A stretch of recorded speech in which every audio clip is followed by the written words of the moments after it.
की जेव्हा आमचे देवेंद्र फडणवीसजी अनाउन्स करतात कोणताही आमदार कुठेही गेला तरी मेळघाट तिथे फक्त कमळचाच उमेदवार आहे, ते पहिलं पाऊल मेळघाटचे आम्ही जिंकलो आहे. त्याचप्रमाणे जेवढेही भारतीय जनता पार्टीचे आमचे पदाधिकारी आहेत, मी हेच विश्वास देण्याकरिता प्रत्येक गावापर्यंत पोहोचत होती जी आमची विचारधारा आहे. त्याचप्रमाणे दर्यापूर मतदारसंघ सुद्धा बाहेरचं पार्सल चालणार नाही, इथे सुद्धा कमळ हा सिंबल आम्हाला दर्यापूर विधानसभा लागली. खूप झालं पार्सल येणं आणि पार्सल बाहेर जाणं.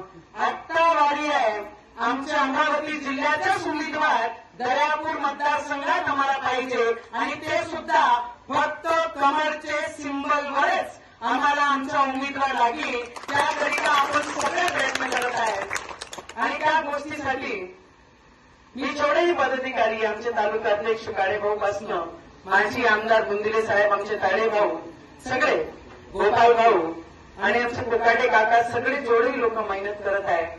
या 5 वर्षात मला फक्त 2.5 वर्ष माझे कार्यकिर्दीमध्ये